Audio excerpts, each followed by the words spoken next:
Measles is one of the most contagious diseases we know. Just one person is likely to infect between 12 and 18 people. That number is called a disease's basic reproduction number, or R0. Scientists use it to describe how contagious a disease is. Zika, it has an R0 of up to 6.6, super contagious. But the seasonal flu, just a little over 1. And COVID-19, the disease caused by the coronavirus, just about 2. That difference between the flu and COVID-19 doesn't seem so big, especially when you look at them next to these really contagious diseases. Plus, a lot of the symptoms of the flu and COVID-19 are really similar. A fever, cough, they can even both lead to pneumonia, which is ultimately how they can both be fatal. So thinking of COVID-19 and the flu as similar is a common and frankly understandable comparison to want to make. This is like the flu? It's a lot like the flu. I like to believe that it's going to end up more like the flu virus. But wait, let's go back to those R0 numbers again. If the flu has an R0 of 1.3, that means each person gets either 1 or 2 people sick.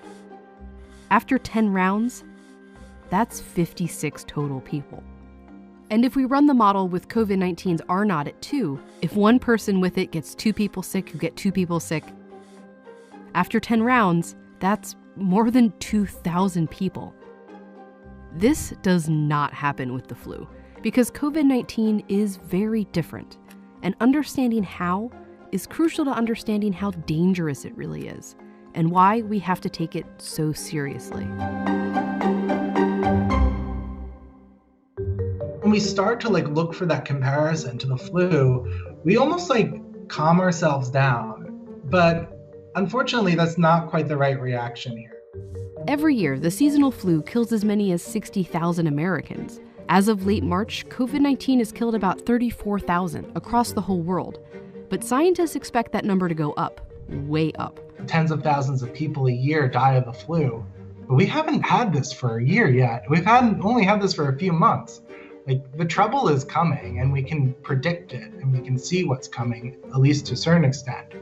The first really big difference between COVID-19 and the flu is how long it takes you to feel sick.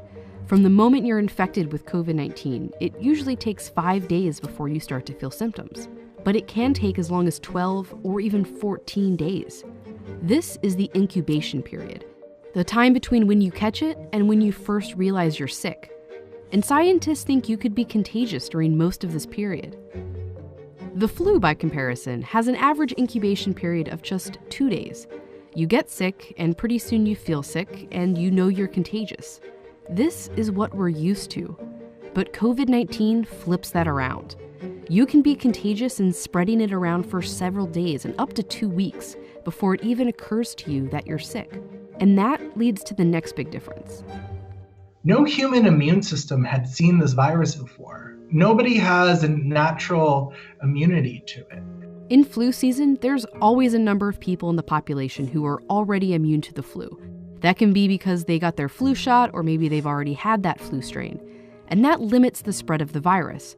When one person is contagious with the flu, they can only spread it to people who aren't immune, who can only spread it to other people who aren't immune. That's why scientists and doctors urge us to get our flu shot every year. If enough people have immunity, they can kind of shield the virus from reaching others. The more immunized people, the more they can protect those that are susceptible to the virus. But COVID-19 is brand new. None of us have had it before, and there's no vaccine, which means nearly everyone on the planet is susceptible. So when a contagious person, who may not even know they're infected, comes into contact with others, it can spread like wildfire. And then you see how much more dangerous COVID-19 can be. Only 2% of people with the flu need to be hospitalized, but 20 to even 30% of people who test positive for COVID-19 do. And we're still learning about COVID-19's fatality rate, but scientists think it's somewhere between 1 and 3%. But the flu's rate is even lower, 0.1%. And that's a disease that can kill 60,000 people a year in the US alone. That's what Dr. Anthony Fauci, the US's leading infectious disease expert, tried to clear up to Congress. People always say, well, the flu does this, the flu does that. The flu has a mortality of 0.1%. Sure. This has a mortality of 10 times that. This is a really serious problem that we have to take seriously. And he's just talking about the average across all age groups. For older people or people with compromised immune systems, it can be way higher. And that's especially scary when you remember all the other things that are different about COVID-19. The infectiousness, how hard it is to know you have it, how susceptible we all are to it. Estimates vary, but some scientists have warned that between 20 and 60% of the world's population could become infected with the virus. Because COVID-19 has no cure and no vaccine, the only defense we have against it is social. We can take ourselves out of the chain, not with immunity, but with social distancing. Just physically not being around anyone and staying home as much as possible. But that only works if each of us takes it seriously, which is why comparing it to the flu, while understandable, is not helpful. It's natural to want to find a comparison, to want to make this seem small. When we use the flu as the backdrop, it almost numbs us, or it can numb us and make us maybe even feel better about the current situation, because the current situation is bad. So now is not the time to be numb. We need to be vigilant and then use our vigilance for useful actions.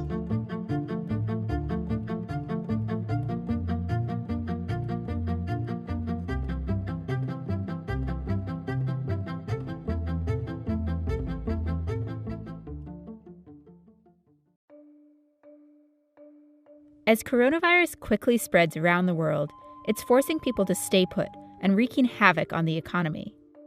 Employees are either out of a job or working from home.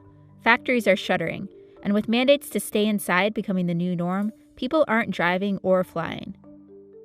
Given this, Stanford Earth Systems professor Marshall Burke raised an interesting question. Ignoring for a moment all the terrible disruption happening from the virus itself, what might be the air pollution benefits, if you will, of this economic slowdown? Massive, it turns out. The World Health Organization estimates that outdoor air pollution kills 4.2 million people every year. Over 1 million of these deaths occur in China. But as people stay home, these last 2 months have seen a huge uptick in air quality, especially in hard-hit cities like Wuhan, as well as in northern Italy and a number of metropolitan areas throughout the U.S. By Burke's most conservative estimate, this change has saved 50,000 lives in China.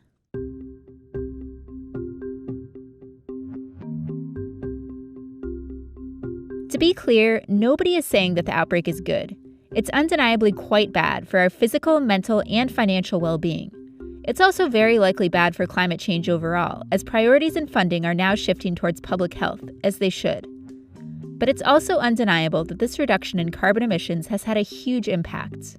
Our estimates are that just 2 months of improved air quality reduced the number of lives lost by 50,000. These are deaths that would have happened otherwise that did not, or were at least happened much later than they would have. As of late March, there were over 25,000 coronavirus deaths worldwide, though this number doesn't tell the whole story.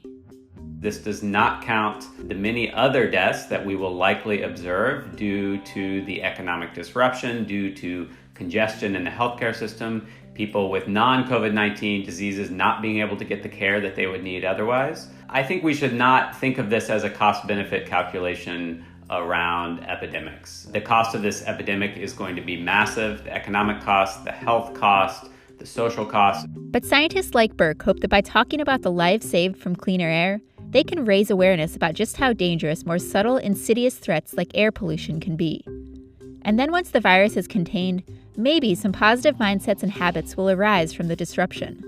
So I hope people are recognizing that there are different ways to live. We might not need as much as we thought we needed. The take is absolutely not that there is a silver lining to epidemics. Epidemics are terrible, but maybe they help us also learn about things we do in our everyday lives that could be improved. It can be shocking to realize that millions die every year from bad air. Because unlike a pandemic, smog and soot are slow killers. The effects build over time until an individual eventually dies from cardiovascular or respiratory distress. You're exposed to air pollution over years and decades. Whereas with the coronavirus, the impacts are almost immediate, a matter of days, not even weeks. What's more, air pollution is an old problem. Even centuries ago, burning wood, burning coal, and smelting for lead and copper extraction was poisoning our ancestors' air. The very first air quality legislation was enacted by King Edward of England in the 1300s. So we've just learned to live with air pollution for a very long time. Does that mean it's okay? Absolutely not. Air pollution is terrible, it's dangerous, it disproportionately kills the youngest and the oldest, the sick and the infirm, the poorest and most vulnerable people. And Chinese cities have some of the worst air in the world, according to a measurement of particulate matter called PM 2.5, which is the most dangerous type of pollutant. The 2.5 refers to the particulate size, 2.5 microns, or about 1/30th the width of a human hair. The baseline levels of PM 2.5 in many Chinese cities are above 100, and that's measured in micrograms per cubic meter. So for comparison, most places in the US have average PM 2.5 levels below 10. So you can think of Chinese levels as often being 10 times worse on average. Some Italian cities, like Milan, face similar concerns. In the wintertime, PM 2.5 levels in Milan regularly exceed 100. And this January, before the lockdowns, there were 14 days where levels exceeded 150.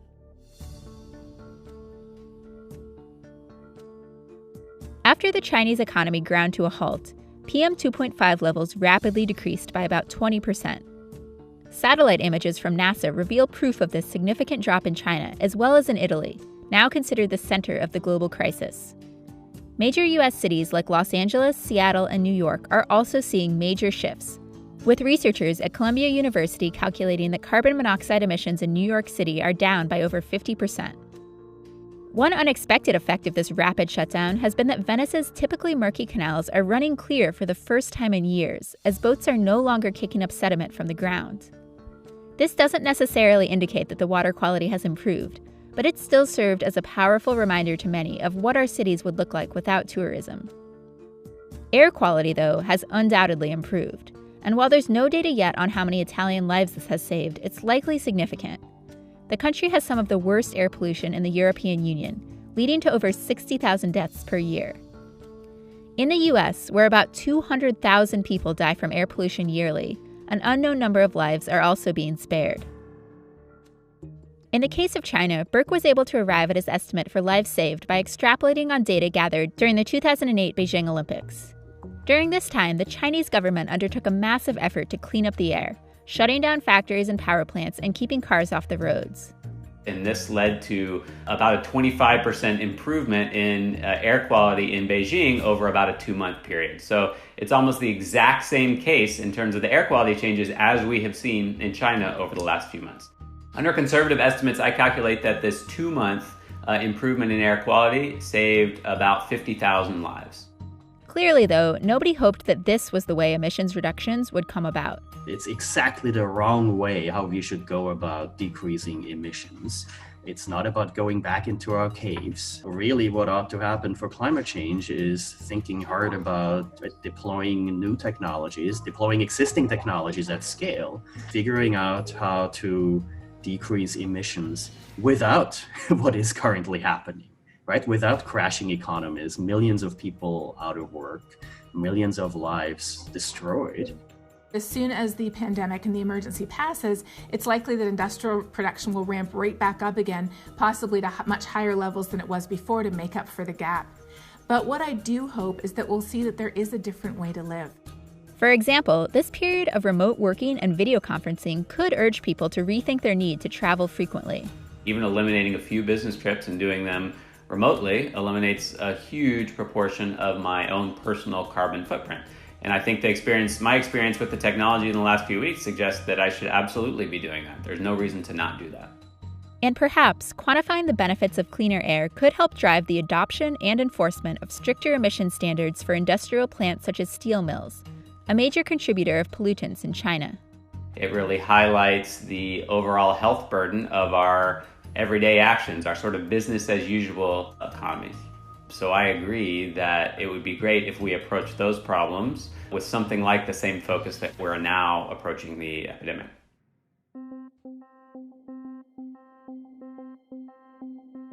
While emissions are down, the coronavirus outbreak will undoubtedly hurt the greater fight against climate change in a number of other ways. Some of the places that are being impacted most severely, for example, in China, manufacture solar panels. They're a large part of why solar panels are now in many places cheaper than coal, and how we can actually say that a clean energy transition is possible. China is also a major manufacturer of wind turbines and lithium-ion batteries, which power electric vehicles and provide energy storage. Coronavirus-related supply chain disruptions could massively impact the price and availability of green tech. And as the global economy enters a downturn, funding for clean energy initiatives may dry up. A lot of effort and funding that could be going to climate adaptation and resilience and mitigation could be diverted to dealing with this pandemic because it is so urgent and we do need to address it. While scientists would like to address all of our problems at once, a crisis of this magnitude means priorities will inevitably shift. Yes, we should be able to walk and chew at the same time. But frankly, yes, when you are sprinting, I think you ought to focus on the finish. So where does that leave us? To put it simply, breathing bad air is really bad. Epidemics are also really bad, so we should keep both of those things in mind. The risk is these numbers look like a cost-benefit calculation of an epidemic, and that's absolutely not what they were meant to be.